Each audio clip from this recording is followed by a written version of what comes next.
श्रीमद् भगवद गीता उपदेश अध्याय 7 श्लोक 12। प्रकृति के 3 गुण सत्गुण, रजगुण और तमगुण से उत्पन्न होने वाले भाव, उन सबको तू मुझ में उत्पन्न होने वाले समझ, परंतु प्रकृति के गुण मेरे अधीन रहते हैं, मैं उनके अधीन नहीं हूँ।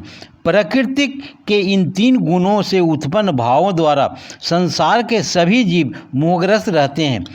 इस कारण प्रकृति के गुणों से अतीत मुझ परम अविनाशी को नहीं जान पाते। यह तीनों दिव्य गुणों से युक्त मेरे अपराशक्ति स्वरूप माया को पार कर पाना असंभव है, परंतु जो मनुष्य मेरे शरणागत हो जाते हैं वह मेरी इस माया को आसानी से पार कर जाते हैं। मनुष्यों में अधर्मी और दुष्ट स्वभाव वाले मूर्ख लोग मेरी शरण ग्रहण नहीं करते।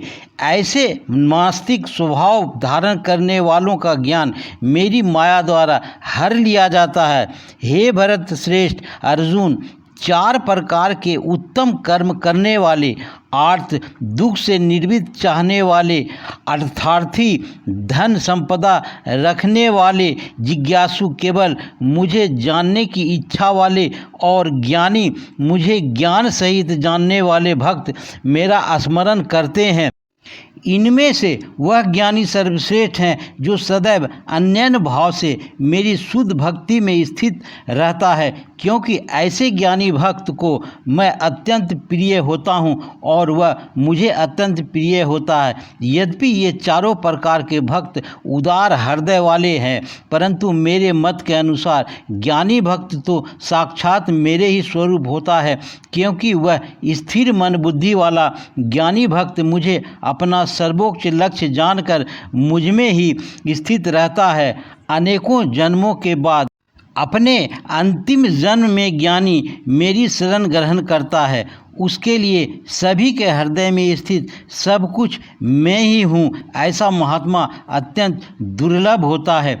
जिन मनुष्यों का ज्ञान सांसारिक कामनाओं के द्वारा नष्ट हो चुका है, वे लोग अपने अपने स्वभाव के अनुसार पूर्व जन्मों के अर्जित संस्कारों के कारण प्रकृति के नियम के वश में होकर अन्य देवी देवताओं की शरण में जाते हैं।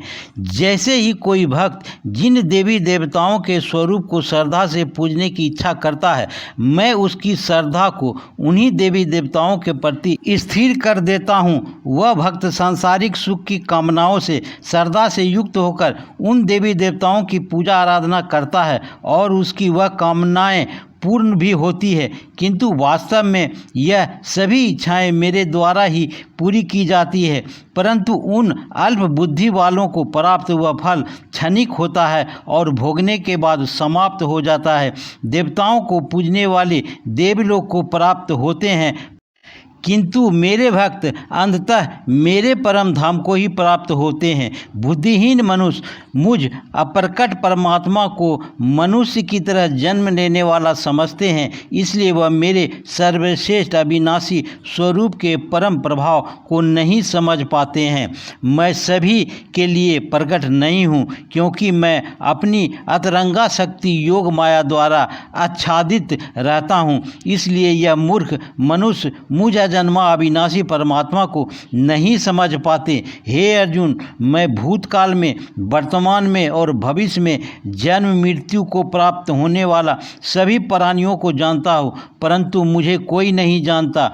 हे भरतवंशी, मैं शत्रु विजेता संसार के सभी प्राणी इच्छा द्वेष आदि द्वंद्वों से उत्पन्न मोह के कारण जन्म लेकर पुनः मोह को प्राप्त होते हैं, परंतु जिस मनुष्य के पूर्व जन्मों में और इस जन्म में पुण्य कर्म किए हैं तथा उसके सभी पाप पूर्ण रूप से नष्ट हो चुके हैं, वह दृढ़ संकल्प के साथ मेरी भक्ति करके मोह आदि सभी द्वंद्वों से मुक्त हो जाता है।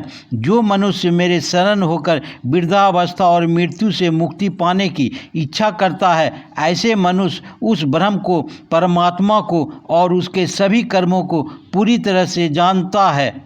जो मनुष्य मुझे अधिभूत संपूर्ण जगत का कर्ता, अधिदेव संपूर्ण देवताओं का नियंत्रक तथा अधियज्ञ संपूर्ण फलों का भोक्ता सहित जानता है और जिसका मन निरंतर मुझ में स्थित रहता है, वह मनुष्य मृत्यु के समय में भी मुझे जानता है।